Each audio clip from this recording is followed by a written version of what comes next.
કરે છે લે આ જો મોબાઈલમાં ચડ્યો. શોપિંગ કરવા માટે 5000 રૂપિયા જોશ ને હા જોઈએ છે ને.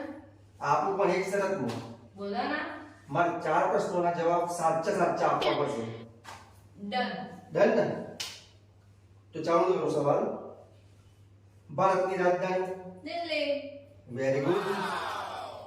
ગુજરાતનું પાટનગર ગાંધીનગર. અરે વાહ વેરી ગુડ. અને કાલ રાત્રે તે શું ખાધેલું? કાલે ઇડલી સંભાર. અરે વાહ વાહ વાહ તને બધું યાદ છે હું વાત છે. હા ચાલો પ્રશ્ન આપણે કાલ રાત્રે મારા પેન્ટમાંથી 500 રૂપિયા ગાયબ થયા છે ખીચામાંથી એ 500 રૂપિયા કઈ ગયા? મેં તો ખાતા મૂક્યા. હા બસ તે ચોખાંડ બમ છે 500 મૂકે છે પાસ હાલ દો અને ખરીદી ફરીદી બધી કેન્સર બરોબર 1 રૂપિયાની ખરીદી કરવાની નથી કાલ રાત્રે મને વિચાર આવ્યો કે મારા પાકીટમાંથી પૈસા હોય એટલે મારે 4 સવાલ પૂછવા પડે તો સમજી ઘેર બેઠો આપણો